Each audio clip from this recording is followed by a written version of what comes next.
ಎಲ್ಲರಿಗೂ ಶುಭೋದಯ. ನನ್ನ ಹೆಸರು ವಿಸ್ಮಯ ವರ್ಮನಜ್ಜೆ. ನಾನು 5ನೇ ತರಗತಿಯಲ್ಲಿ ಓದುತ್ತಿದ್ದೇನೆ. ನನ್ನ ಶಾಲೆ ಹೆಸರು ಶ್ರೀ ಜ್ಞಾನಜ್ಯೋತಿ ಕನ್ನಡ ಮಾಧ್ಯಮ ಪೂರ್ವ ಪ್ರಾಥಮಿಕ ಹಾಗೂ ಹಿರಿಯ ಪ್ರಾಥಮಿಕ ಶಾಲಾ ಅಂಗನವಾಡಿ. ಇವತ್ತಿನ ಚಟುವಟಿಕೆ ಇತಿಹಾಸದ ಪ್ರಮುಖ ಘಟನೆಗಳು ಮತ್ತು ಇಸವಿಗಳು. ಇಲ್ಲಿ ಕಪ್ಪು ಹಲಗೆಯ ಮೇಲೆ ಕೆಲವಷ್ಟು ಇಸವಿಗಳನ್ನು ಬರೆದಿದ್ದೇವೆ. ಅದರ ಪ್ರಕಾರ ನನ್ನ ಸ್ನೇಹಿತರು ಅವುಗಳ ಘಟನೆಗಳನ್ನು ತಿಳಿಸಿಕೊಡುತ್ತಾರೆ.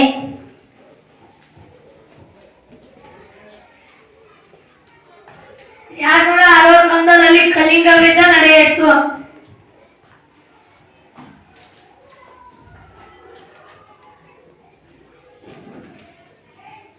1942ರಲ್ಲಿ ಭಾರತ ಬಿಟ್ಟು ತೊಲಗಿ ಚಳವಳಿ ನಡೆಯಿತು.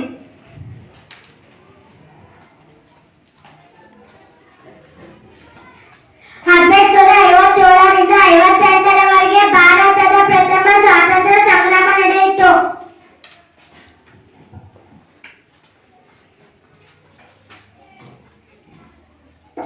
1780ರಿಂದ 84ರವರೆಗೆ ಎರಡನೇ ಆಂಗ್ಲೋ ಮೈಸೂರು ಯುದ್ಧ ನಡೆಯಿತು.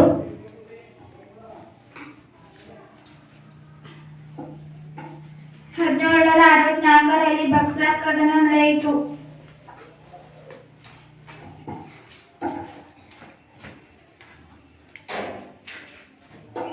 1876ರಲ್ಲಿ ಹಳದಿಗಾರ್ ಕದನ ನಡೆಯಿತು.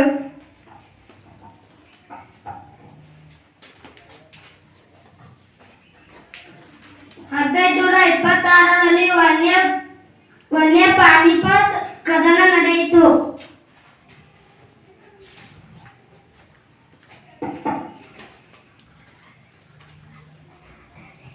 634ರಲ್ಲಿ ನರ್ಮದಾ ನದಿ ಕದನ ನಡೆಯಿತು.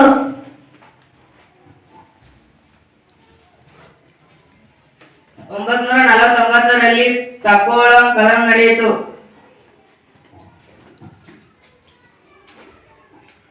1757ರಲ್ಲಿ ಪ್ಲಾಸಿ ಕದನ ನಡೆಯಿತು.